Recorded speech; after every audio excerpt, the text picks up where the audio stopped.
All notification on করে নেবেন আর like করবেন, কমেন্টে জানাবেন কীরকম লাগলো। আর বাড়িতে অবশ্যই একবার এইভাবে চিংড়ি মাছের এঁচোড়ের কোপ্তাকারি বাড়িতে অবশ্যই একবার এইভাবে বানিয়ে নেবেন। রেসিপি ভালো লাগলে আমার চ্যানেলটাকে সাবস্ক্রাইব করার অনুরোধ থাকলো। অল নোটিফিকেশান অন করে নেবেন। সবাই সুস্থ থাকুন। নমস্কার বন্ধুরা, আশা করি সকলেই সুস্থ আছেন, ভালো আছেন। টুকাইয়ের রান্নাঘরে আপনাদের সকলকে স্বাগত জানিয়ে আজকে রেসিপি শেয়ার করছি। হাতে ভালো করে তেল মাখিয়ে, বঁটিটাতেও ভালো করে তেল মাখিয়ে আমি এঁচড়গুলো একটু বড় বড় করে কেটে নিয়েছি। এঁচড়টা দিয়ে দিলাম জল দিয়ে, আর একটা আলু এর মধ্যে আমি সেদ্ধ করতে দিয়ে দিচ্ছি। আর এর সাথে দেব সামান্য একটু হলুদ দিয়ে দেব, আর দিয়ে দিচ্ছি সামান্য একটু নুন। এই এঁচড় আর আলুটা আমি একসাথে একটু সিদ্ধ করে নেব।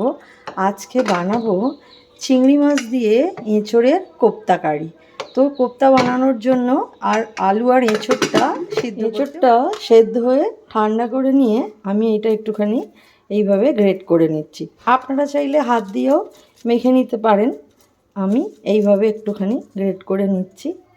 এই যে এই রকম একদম ঝুরঝুরে মতো হয়ে যাবে। কড়াইটা বসিয়ে গ্যাসটা জ্বেলে নিয়েছি, সামান্য একটু সর্ষের তেল দিয়ে নিচ্ছি।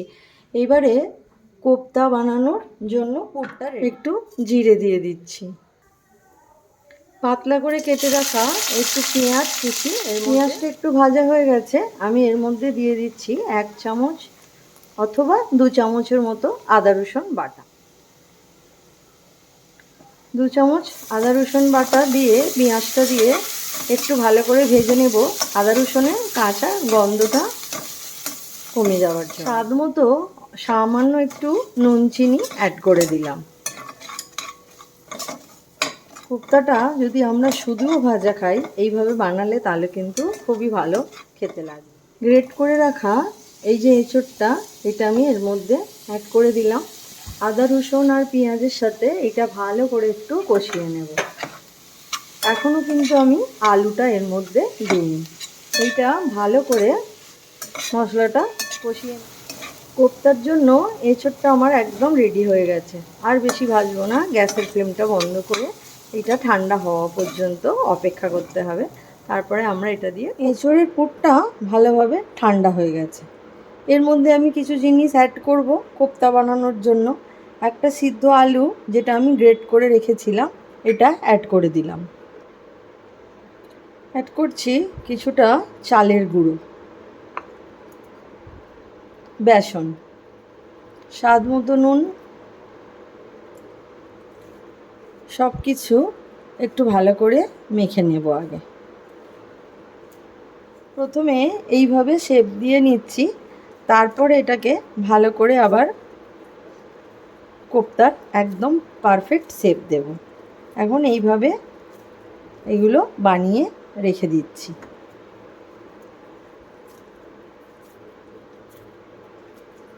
হাতে একটু তেল মেখে নিয়েছি, নিয়ে এগুলোকে ভালো করে প্রপার একটা শেপ দিয়ে দিচ্ছি। এই যে এইগুলো যেরকম করেছি, এরকম ভালো করে একটু টাইট করে, যাতে ভাজতে গেলে এগুলো খুলে না যায়, এরকম করে ভালো করে প্রপার একটা শেপ দিয়ে নিচ্ছি। প্রতিটা আমি এই যে খুব সুন্দর শেপ দিয়ে নিয়েছি। এইবার এগুলো একটু কোট করে নেব। নিয়ে নিচ্ছি অল্প একটু চালের গুঁড়ি, নিয়ে নিচ্ছি অল্প একটু বেসন। এগুলো ভালো করে একটু মিশিয়ে নেব। আর এই যে এইগুলো একবার করে এর মধ্যে কোট করে নেব, যাতে এগুলো খুব মুচমুচে হয়। কারিতে দেওয়ার আগেও আমরা শুধু মুখেও এটা খেতে পারি। এইগুলো এরকমভাবে প্রতিটা চালের গুঁড়ো, সবগুলোতে আমি বেসন আর চালের গুঁড়ো কোট করে নিয়েছি। এইবারে এগুলো ভেজে নেব। বেশ কিছুটা সর্ষের তেল কড়াইতে গরম করে নিয়েছি। কোপ্তাগুলো, তেলটা খুব গরম হয়ে গেছে। আমি একে একে এই কোপ্তাগুলো গরম তেলে দিয়ে নিচ্ছি। প্রথমে একদম খুব বেশি গরম থাকবে তেলটা, তখন কিন্তু দিতে হবে। একদম লো ফ্লেম বা মিডিয়ামে করা যাবে না, গ্যাসের ফ্লেম একদম হাইতে রেখেই এগুলোকে। কোপ্তাগুলো একদম ভাজা হয়ে গেছে ভালোভাবে, একদম লাল লাল করে ভেজে নিয়েছি, আর একটাও কিন্তু ভেঙে যায়নি। এইবারে কোপ্তাগুলো ভাজা হয়ে গেছে। এইবারে কারি বানানোর জন্য আমি কড়াই তেল কিছুটা কমিয়ে নিয়ে একটা তেজপাতা, একটা এলাচ, দারচিনি, শুকনো লঙ্কা ফোড়নে দিয়েছি, একটু জিরে, গোটা গরম মশলা আর জিরে ফোড়নে দিয়েছি। এইবারে আমি একটা পেঁয়াজ একটু পেস্ট করে নিয়েছি, এই পেঁয়াজটা দিয়ে দিচ্ছি। পেঁয়াজটা ভালো করে একটু পেঁয়াজটা একটু ভাজা হয়ে গেলে দিয়ে দিচ্ছি 1 চামচের মতো আদা রসুন বাটা। ভালো করে একটু কষিয়ে নেব আদা রসুনের কাঁচা গন্ধটা চলে যাওয়া পর্যন্ত। আদা রসুনটা ভাজা হয়ে গেছে।